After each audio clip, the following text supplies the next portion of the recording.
ಎಲ್ರಿಗೂ ನಮಸ್ಕಾರ. ಇವತ್ತಿನ ರೆಸಿಪಿ ಬೇಗ ಕ್ವಿಕ್ಕಾಗಿ ಆಗುವಂಥ ಚೆನ್ನ ಪಲಾವ್ ಯಾವ ಥರ ಮಾಡೋದಂತ ನೋಡೋಣ. ಫಸ್ಟ್ 2 ಕಪ್ ಆಗುವಷ್ಟು ಬಾಸ್ಮತಿ ರೈಸ್ನ ಈ ಥರ ವಾಶ್ ಮಾಡಿ ಸೈಡಿಗೆ ಇಟ್ಕೊಂಡಿದ್ದೆ. ನೆಕ್ಸ್ಟ್ ತರಕಾರಿ ಬಂದುಬಿಟ್ಟು ಆನಿಯನ್, ಟೊಮ್ಯಾಟೊ ಆ್ಯಂಡ್ ಮೆಣಸಿನ್ಕಾಯಿನ ಕಟ್ ಮಾಡಿ ಇಟ್ಕೊಂಡಿದ್ದೆ. ಆ್ಯಂಡ್ ಹಾಗೆ ನನಗೆ ಮಿಕ್ಸ್ಡ್ ವೆಜಿಟೇಬಲ್ ತೊಗೊಂಡಿದ್ದೆ, ಕ್ಯಾರೆಟ್, ಬೀನ್ಸ್ ಆ್ಯಂಡ್ ಆಲೂಗಡ್ಡೆ ತೊಗೊಂಡಿದ್ದೆ. ಸೊ ನೆಕ್ಸ್ಟ್ ಕುಕ್ಕರ್ ಇಟ್ಬಿಟ್ಟು 1 ಸ್ಪೂನಷ್ಟು ಆಯಿಲ್ ಆ್ಯಂಡ್ 1 ಸ್ಪೂನಷ್ಟು ತುಪ್ಪ ಹಾಕ್ಕೊಂಡು ಇಲ್ಲಿ ಚಕ್ಕೆ ಲವಂಗ ಹಾಕೋತಾ ಇದ್ದೆ. ಆ್ಯಂಡ್ ಸಾಸಿವೆ ಜೀರಿಗೆ ಹಾಕಿ ಇವಾಗೇನು ಕಟ್ ಮಾಡ್ಕೊಂಡಿಲ್ಲ ಆನಿಯನ್, ಮೆಣಸಿನ್ಕಾಯಿ, ಕರಿಬೇವು ಅದು ಹಾಕ್ಕೊಂಡು 1 ಚಮಚಷ್ಟು ಜಿಂಜರ್ ಪೇಸ್ಟ್ ಹಾಕ್ಕೊಂಡು ಇವಾಗ ಮಿಕ್ಸ್ಡ್ ವೆಜಿಟೇಬಲ್ ಹಾಕ್ಕೊಂಡ್ಬಿಟ್ಟು ನೆಕ್ಸ್ಟ್ ಟೊಮ್ಯಾಟೊ ಆ್ಯಡ್ ಮಾಡಿಕೊಂಡು ಆ್ಯಂಡ್ 1 ಬೌಲಷ್ಟು ನಾನು ಇಲ್ಲಿ ಚೆನ್ನಾಗಿ ತೊಗೊಂಡಿದ್ದೆ ನೆನೆಸಿಟ್ಟಿರೋದು. ಈಗ ರುಚಿಗೆ ತಕ್ಕಷ್ಟು ಉಪ್ಪು, ಖಾರದ ಪುಡಿ, 1 ಸ್ಪೂನಷ್ಟು ಧನಿಯಾ ಪೌಡರು, 1 ಸ್ಪೂನ್ ಗರಂ ಮಸಾಲ ಹಾಕ್ಕೊಂಡು ನೀಟಾಗಿ ಮಿಕ್ಸ್ ಮಾಡ್ಕೊಳ್ತಾ ಇದ್ದೀನಿ. ಇಲ್ಲಿ ಅಕ್ಕಿ ವಾಶ್ ಮಾಡ್ಕೊಂಡಿದ್ದಿಲ್ಲ, ಸೊ ಅಕ್ಕಿ ಹಾಕಿಬಿಟ್ಟು 2 ಗ್ಲಾಸ್ ಅಕ್ಕಿಗೆ 3 ಗ್ಲಾಸಷ್ಟು ನೀರು ಹಾಕ್ಕೊಂಡು ಸೊ ನೀಟಾಗಿ ಮಿಕ್ಸ್ ಮಾಡಿಕೊಂಡು ಮೇಲ್ಗಡೆ ಸ್ವಲ್ಪ ಕೊತ್ತಂಬರಿ ಹಾಕ್ಕೊಂಡು ಮೀಡಿಯಂ ಫ್ಲೇಮಲ್ಲಿ ಕುಕ್ಕರ್ನ 2 ವಿಷಲ್ ಕೂಗಿಸ್ಕೊತಾ ಇದ್ದೀನಿ.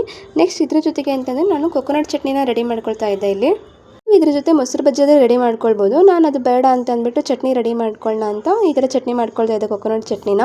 ನೆಕ್ಸ್ಟ್ ಇಲ್ಲಿ ಕುಕ್ಕರ್ ಕೂಡ 2 ವಿಷಲ್ ಆಗಿತ್ತು, ಸೊ ಹಾಗಾಗಿ ಇದನ್ನು ಓಪನ್ ಮಾಡ್ತಾ ಇದ್ದೆ. ಸೊ ಇವಾಗ ನೋಡ್ತಾ ಇಲ್ಲ, ಸೂಪರಾಗಿ ಟೇಸ್ಟಿ ಆದಂಥ ಚೆನ್ನ ಪಲಾವ್ ರೆಡಿ ಆಗಿದೆ. ಸೊ ಇದು ಈಸಿಯಾಗಿ ಬೇಗ ಕ್ವಿಕ್ಕಾಗಿ ಕೂಡ ಆಗುತ್ತೆ, ನೆಕ್ಸ್ಟ್ ಮಸಾಲೆ ಕೂಡ ಹಾಕೋದು ಬೇಡ. ಜಸ್ಟ್ ಒಂದು 15 to 20 ಮಿನಿಟ್ಸಲ್ಲಾದರೆ ಬೇಗ ರೆಡಿ ಆಗಿಬಿಡುತ್ತೆ. ಇದ್ರ ಜೊತೆ ನೀವು ಚಟ್ನಿ ಅಥವಾ ಮೊಸರು ಬಜ್ಜಿ ಯಾವ್ದಾರು ಹಾಕೊಂಡು ತಿನ್ಬೋದು, ಚೆನ್ನಾಗಿರುತ್ತೆ ಟೇಸ್ಟು. ವಿಡಿಯೋ ಇಷ್ಟ ಆದರೆ ಲೈಕ್ ಮಾಡಿ, ಶೇರ್ ಮಾಡಿ, ಸಬ್ಸ್ಕ್ರೈಬ್ ಮಾಡ್ಕೊಳ್ಳಿ, ನಮ್ಮ ಚಾನಲ್ಗೆ ಸಪೋರ್ಟ್ ಮಾಡಿ. Thank you every one.